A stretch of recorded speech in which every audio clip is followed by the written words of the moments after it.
Good afternoon, everybody. My name is Christy Crow, and I am the Director of Sales at Medcom. This afternoon, we're going to go through a presentation and give you guys an idea as to how your FSA and HRA plans work.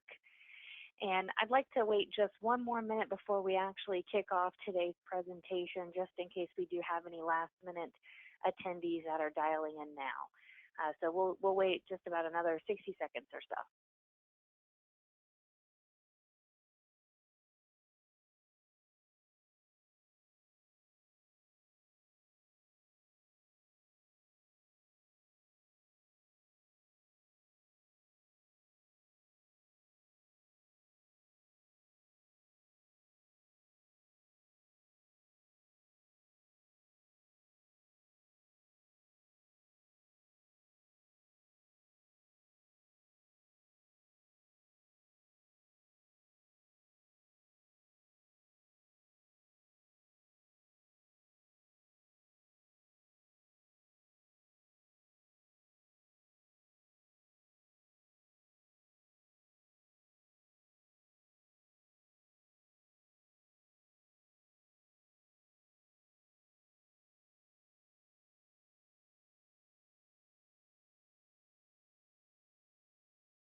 Okay, we're going to go ahead and get started. A couple things that I'd like for you guys to know before we kick off the presentation. You are in listen-only mode, so the background noise that might pick up on your phones will not be heard. If you do have any questions on your GoToWebinar panel, there is a box for questions. Feel free to type those in as we go throughout the presentation, and I'll stop at the end and go through those questions and make sure that we answer those. So feel free to type in those questions as we go throughout, and I'll address them at the end. So let's go ahead and get started. So we're going to do an overview of the FSA flexible spending accounts and the HRA, a health reimbursement arrangement, kind of give you an idea of what these plans are and the benefits of enrolling. So when it comes to your flexible spending account, there's a couple types of FSAs that you can participate in that your employer is offering you. Both of these plans are pre-tax dollars, so any amounts that you choose to set aside are deducted from your paycheck on a pre-tax basis, so you're not going to pay the taxes on that money. So in the end, that's going to save you money and increase your income, your net income. Now, the Health FSA is one component that you can participate in. The Health FSA, we'll get into some more details as to what this is actually for. You can set aside up to $2,750 per plan year. And you don't have to elect that much. You should elect what you think you're going to spend, but up to that amount. And then the amount that will be deducted from your paycheck will be prorated over the course of the plan year. You also have the option to participate in a dependent daycare assistance program. And in this plan, you can defer up to $5,000 if you're married, filing your tax returns jointly, or if you're single head of household. If you are married, filing your taxes separately, then you're capped at half of that amount. So you could only set aside up to $2,500. Now, your plan year runs on a May 1 plan year. So this is going to be very important. You need to make sure that the expenses that you claim against these plans, should you enroll, are for services that actually incur during that time frame. So this will be May 1, 2020 through the end of April of 2021. Now with the healthcare FSA, that's the amount that you can defer up to $2,750 for the 2020 plan year. Whatever you decide to elect on a pre-tax basis is available on the first day of the plan. So if you do estimate your out-of-pocket expenses, say to be, $2,000, that $2,000 is available to you on May 1st.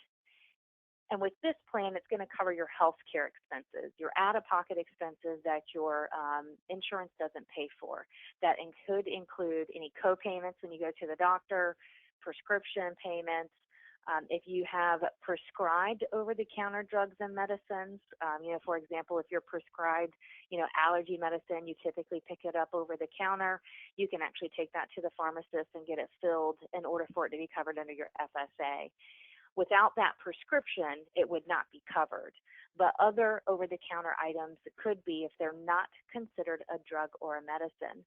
For example, Band-Aids and thermometers, gauze pads, things like that. Those would be non-drugs and medicines that you could use your FSA plan for. If you have out-of-pocket dental and vision expenses, maybe you have a root canal or you have a crown put in, whatever your insurance doesn't cover, your FSA would cover. Vision, really good, glasses, frames, contacts, your eye exams, all of that's covered. And then if you have any deductible or co-insurance amounts under your health plans that you have to pay, those would also be covered. Under the Dependent Daycare Assistance Program, this is where you can defer up to $5,000. Now, unlike the medical FSA, the dependent care is only available as it's been payroll deducted from your paycheck. So when the plan year starts on May 1, you don't have any funds available until that first payroll deduction. So keep that in mind. And then whatever you have deducted is the amount that's available. So if you did elect the $5,000 for the plan year, that is not available on the first day of the plan year. It accrues with your payroll deductions. And this plan is intended to pay for dependent daycare expenses while you work. So if you do have children that are 12 or under, maybe they go to before and after school care, maybe you have a small child that's, maybe 3 years old. And so they, are with a babysitter, or they go to a daycare facility all day while you go to work. These are the types of expenses that are covered. It does only cover your tax dependents. So if you have any, say, grandchildren, for example, if they're not your tax dependents, you cannot use this plan to pay for their expenses. If you send your child off to day camps during the summer, those are also covered. However, overnight camps would not be, and we'll talk about that in just a few moments. Now, the dependent daycare assistance can cover your elderly parents, or if you have disabled spouses.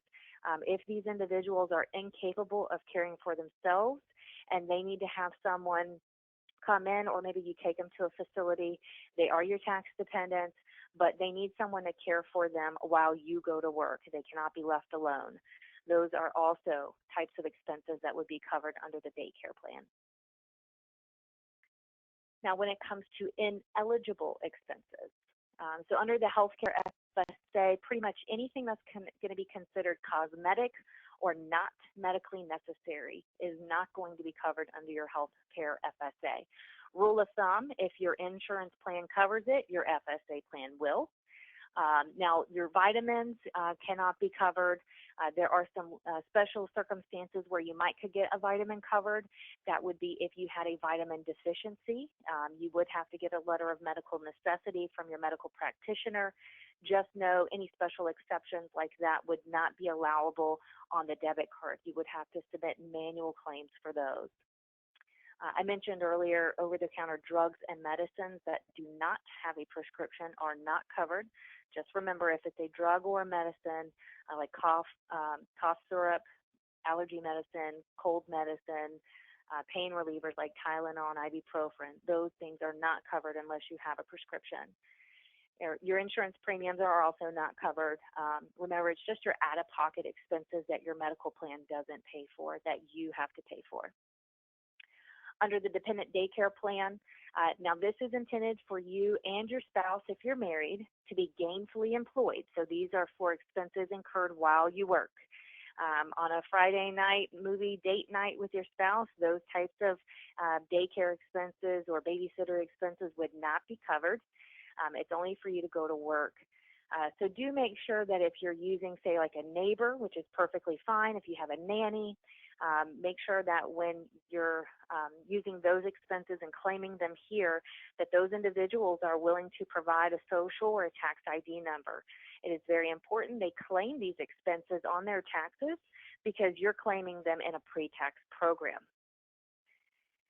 Anything considered tuition or educational fees is also not covered. If your child goes to a private school, for example, and especially if they're of school aged, those are typically considered educational expenses, and that is not covered. This is for the custodial care of your children. So if you do take your children to, a place where the receipt says it's tuition, you'll need to be very careful with that if they're above the age of 5 and could potentially be in school. Tuition on a receipt for a 3-year-old, we know that's not going to be educational.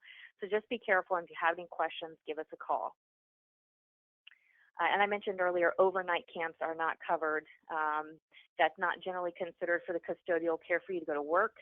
Even if your camp would be willing to split out the cost of overnight versus day, still not going to be covered. So it can be only strictly day camps that you could use on this account. Now your FSA plan also has a rollover. So this will help you not lose any funds. Typically FSAs are known as the use it or lose it plan. Your employer has decided to offer a $500 rollover to help not lose those funds. So if you do had up to $500 left at the end of April of next year that you did not spend, maybe you overestimated what your annual election was, then you have an opportunity to roll that into the next plan year. Now you do have to have a minimum of at least $50 in order to roll over. So if you only had $10 left, you need to spend that by the end of April. That $10 will not roll over. It's a minimum of $50 up to the $500. Now anything over the $500 is subject to the use it or lose it. So you want to make sure as we get towards the end of April that you're watching that balance and you're spending those funds. Now when it comes to rollover availability, this is available after your run-out period is over. And we'll talk about how long that run-out period is as we get into a few more slides later down the road. So you will have a run-out period once the plan year is over, and that's to submit any claims incurred during the plan year that you didn't claim. Once that period is over, that's when your rollover dollars will be available. So when May 1, 2021 rolls around and you start swiping that debit card, that's going to come off of the 2021 plan year's funds before it hits these rollover dollars. Now, you do not have to re-enroll in the FSA in order to access those rollover funds. So let's say in 2021, you're going to have $500 roll over. You don't expect that you're going to have any more expenses than that, so you don't want to set aside any more money. Totally fine. That $500 will still roll over, or up to that $500, depending on what your balance is.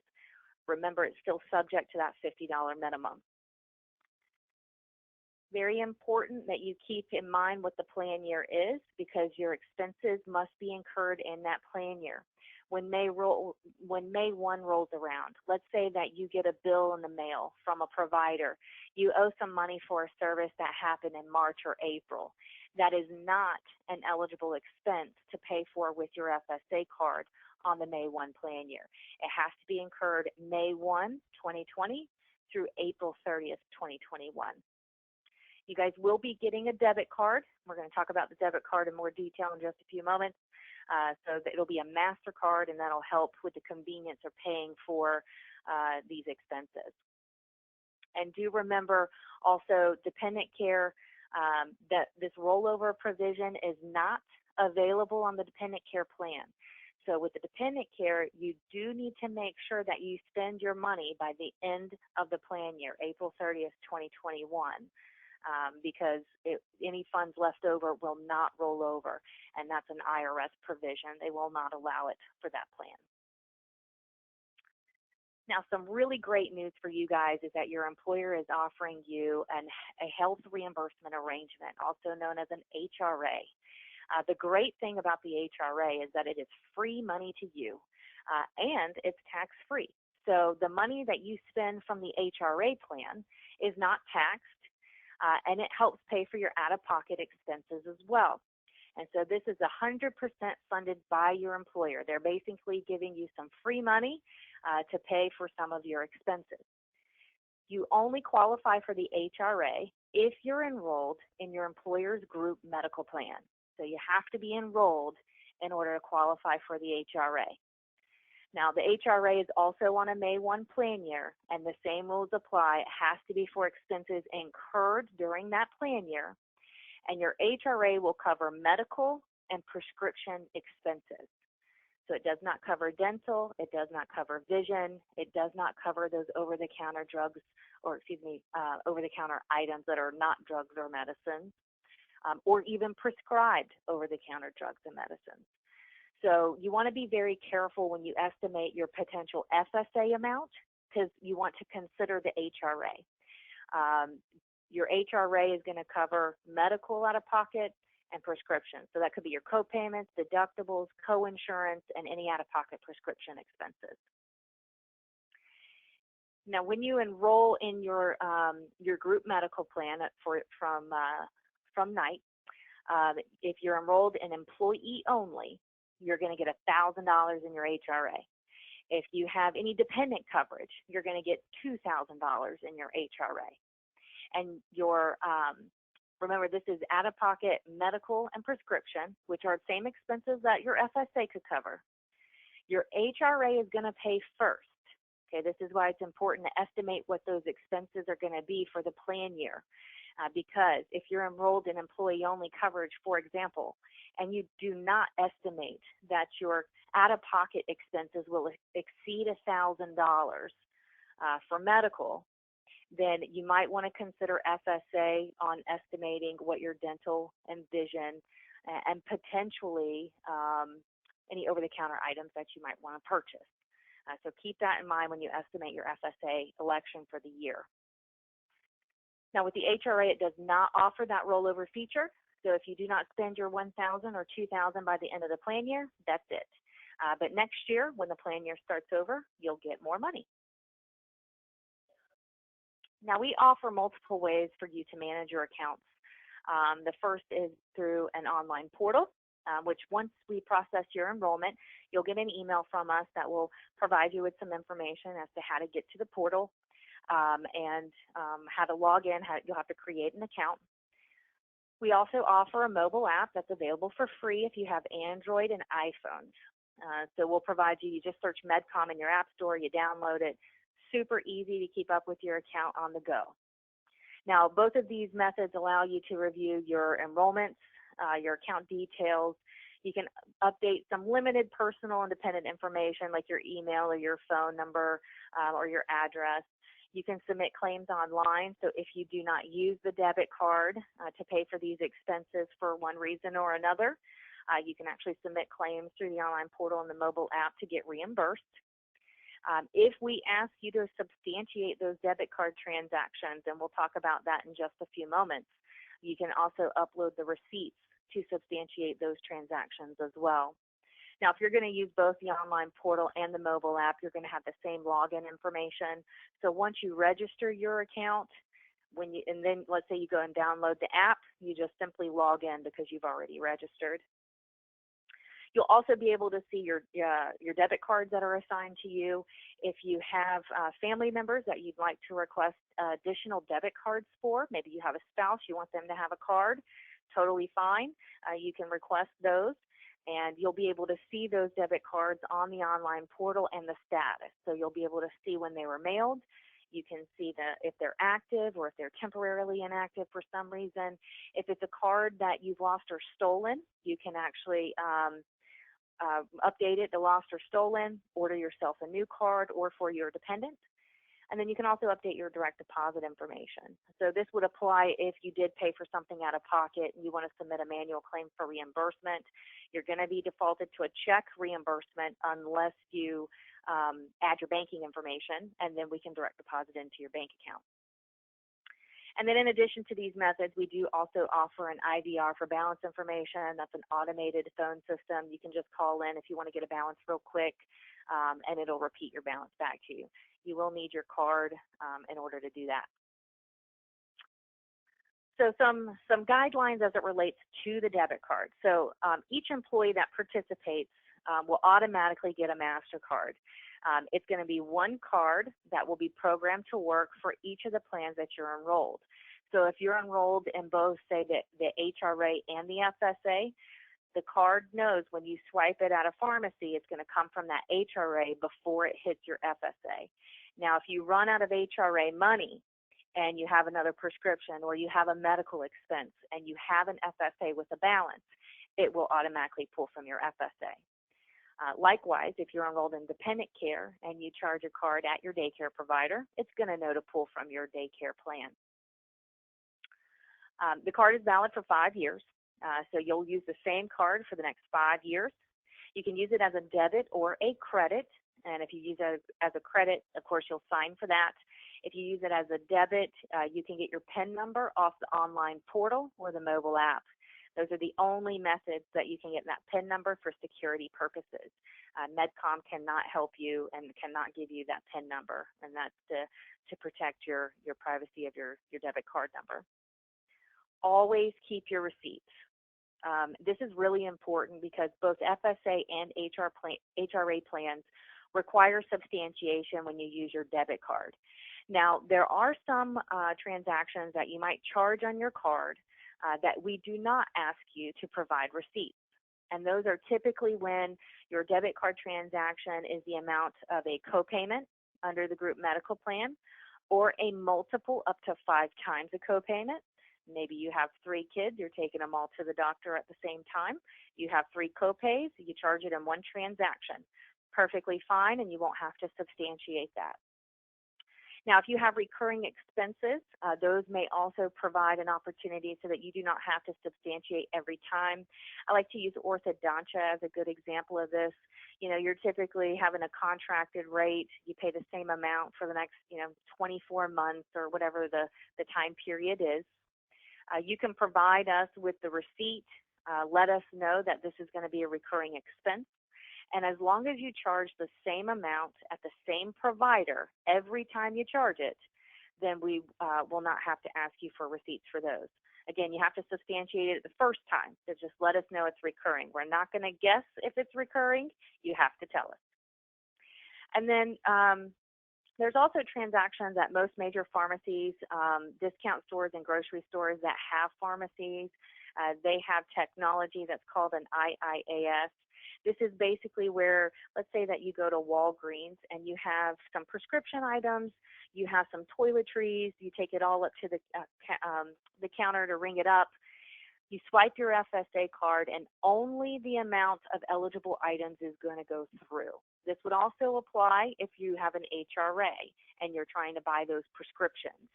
So, and even if you had some eligible over-the-counter items, like let's say you had a prescription and then you had some Band-Aids. The amount of the prescription is going to go through on your HRA.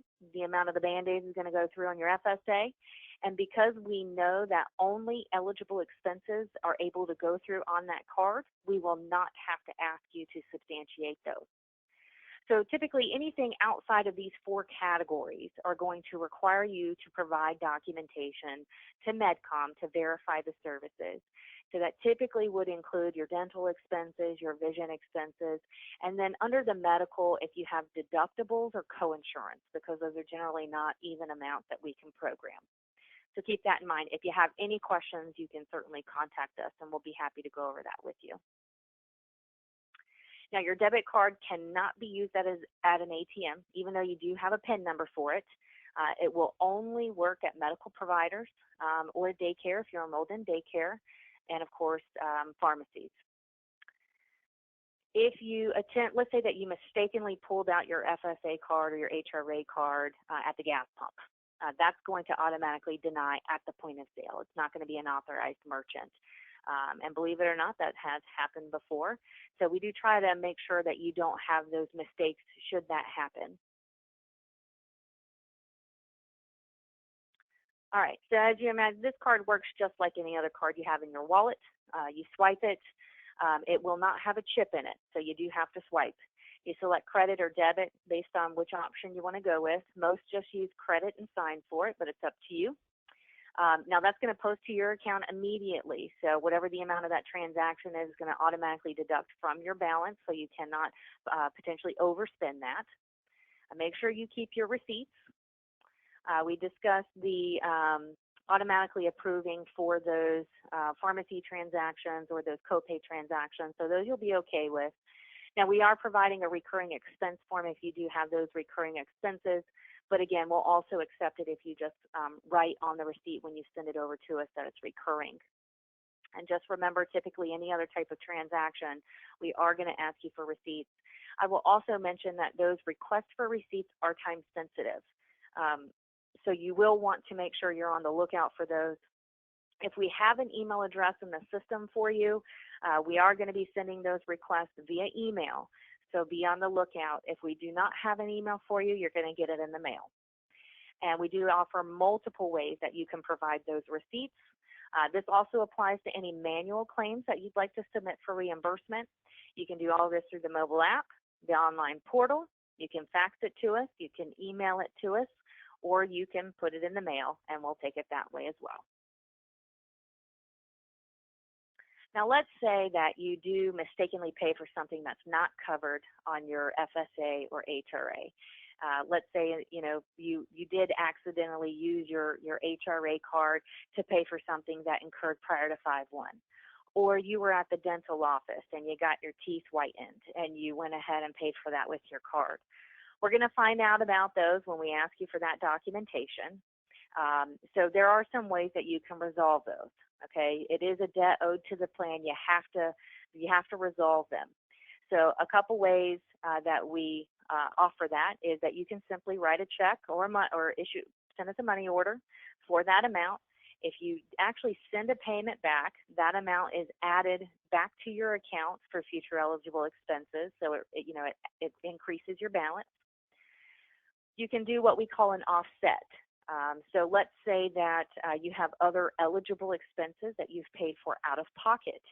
And instead of using the card to pay for those expenses, you can submit those to replace the ones that should have never been charged on the card in the first place, which means you'd pay out of pocket for those, and you would not be able to get reimbursed for those later. Now, remember, if you do not timely respond to these, your card could potentially be deactivated. This is why they're time sensitive. So if it goes longer than 60 days, your card will be deactivated. You will be notified that your card is deactivated, not only via email, but also in the mail. So we do want you to know. And again, you can use the online portal and the mobile app to always view what is the active status or what is the status of your debit card. You'll see it in a temporarily inactive status if it has been deactivated. So keep that in mind. As last results, your employer does have the right to payroll deduct those. Typically, we try to avoid that, as well as avoiding adding it as taxable income to your W-2. But those are additional options that are available. So just always good to resolve those transactions. Again, if you have any questions about how to do that, just reach out to us. We'll go over what those options are and answer any additional questions that you might have. I'm going to just pause right here and just remind you guys, if you do have any questions, please go ahead and enter those in the questions panel of the GoToWebinar. I'll go over those at the end. All right, so let's talk about filing deadlines. Okay, so again, remember, your claims must be incurred in the plan year. Okay, if they're not incurred in the plan year, they're not eligible. And that incurred date means when the service is provided. It doesn't mean when you paid for it. It doesn't mean when you're billed for it. It means when you actually went to the doctor or when the prescription was actually filled. So keep that in mind. Now, you can use your debit card throughout the plan year for expenses that incur in the plan year. But once the plan year is over, you cannot use your debit card anymore. You must submit those manually for reimbursement. Because the debit card, there is some technology that's limited here. The debit card, when you swipe it, or let's say you're just filling out a paperwork that you got a bill in the mail, it doesn't know when the date of service was. That information is not sent over behind the scenes. So it will always pull from the current plan year that the card is charged in. So just remember, if when April 30th, 2021 rolls around, that'll be the last day that you can pay for expenses incurred through April 30th. Once May 1, 2021 rolls around, anything incurred prior to that, you're going to have to submit for reimbursement if you did not use your card to pay for it during the plan year. Okay, so you do have a time frame once that plan year is over to submit any claims that incurred during the plan year. So when May 1, 2021 rolls around, if you do have any services that you incurred, you owe some money, or maybe you paid for it out of pocket, you want to get reimbursed, you have a 90-day period. You have 3 months until July 31st each year to submit those. And just remember, it has to be through a manual claim submission. And if you do not submit those claims by the end of July, you're out of luck. And any money that you had left over subject to that rollover on your FSA is gone. So any claims submitted after July 31st will be denied. So that July 31st is really important. Now, I will let you know, and we'll talk about some communications in just a few moments, but we are going to, if you have your email address on file, you will get some monthly account statements from us each month. That will remind you of your plan year, your run out period. So you'll get those on a monthly basis. It'll also be a snapshot and let you know what your election was, how much money you've spent, how much money you have left. So that's a nice reminder as well that you'll get on a monthly basis. But July 31 is your date to make sure you get your claims submitted.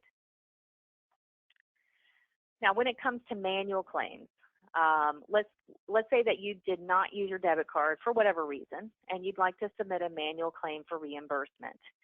If you submit your claim through the online portal or the mobile app, you do not have to complete a claim form. However, if you submit it any other way, via email, via fax, or mail, you have to complete a claim form and include it with your documentation. And your documentation could be an explanation of benefits from your insurance carrier. This also applies for your HRA. Or it could be an itemized statement from your provider. Now, those little credit card receipts that you get where it just says you paid, $50 today to, Dr. John Smith, not good enough. It does need to say what services rendered. If it says office visit copayment, that will be fine. But just make sure that it is itemized. We do need to know what services rendered so we can verify that they are eligible under the plan. Of course, it does certainly need to indicate what your out-of-pocket portion is. Estimates are not going to be sufficient. So let's say that you have a dental estimate. You're getting some dental work done. They give you an estimate of what your out-of-pocket is going to be. That's not going to be sufficient. We need to know exactly what your out-of-pocket cost will be. Now, when it comes to daycare, there's a couple ways that you can provide documentation for daycare. If you do get a receipt from your provider, remember it does need to be itemized. So a simple payment receipt is not going to be sufficient. If it says before and after school care for, the week of March 23rd, that's fine, and it needs to have the amount. Now, we do need to verify the child's date of birth or age at the time the service is rendered, because this is only going to be for children that are under the age of 13, so 12 and under. So we do need to verify your child's age to make sure that you're not claiming expenses for a child that's over the age of 12. If we do need tax ID numbers or Social Security numbers. Now, if your provider doesn't normally give you a receipt, we do have what's called a daycare provider receipt form. You can actually fill that out, indicate the dates of service, indicate the amount, and you can have your daycare provider sign it. And you do have to have them sign it, so we have that third-party verification, but that will be sufficient as well. So that form is available to you to complete if you don't get a receipt.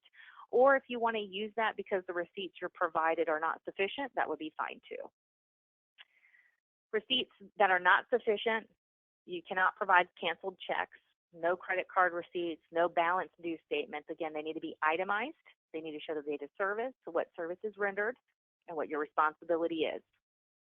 And just remember that 90-day filing deadline after April 30th. That'll be your cutoff for getting those claims submitted. And again, 5 different ways you can submit claims and receipts: online, mobile app, fax, email, and mail. All right, I mentioned you'll get some correspondence from us. I mentioned the monthly account statements. I do want to let you guys know these are only available if you have an email. If you don't have an email, you will not get these. Now, if you don't want to receive these, so you're going to be opted in, but if you decide that you do not want one or more of these notifications, you can actually opt out through the online portal. So you'll be able to see that under the settings in your online portal. But you'll get monthly account statements. If you do report a card lost or stolen, whether you update that on the portal or you contact our customer service department, you will get an email once that update is made. And when a new card is mailed, you'll get a notification about that as well.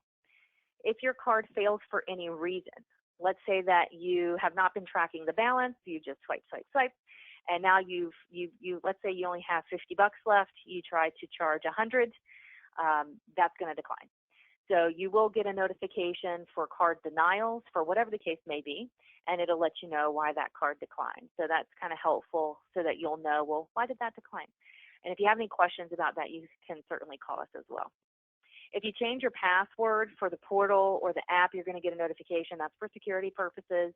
And then as the end of the plan year approaches, so it's about 20 to 30 days before the end of April, you'll get a notification that your plan year is coming to an end.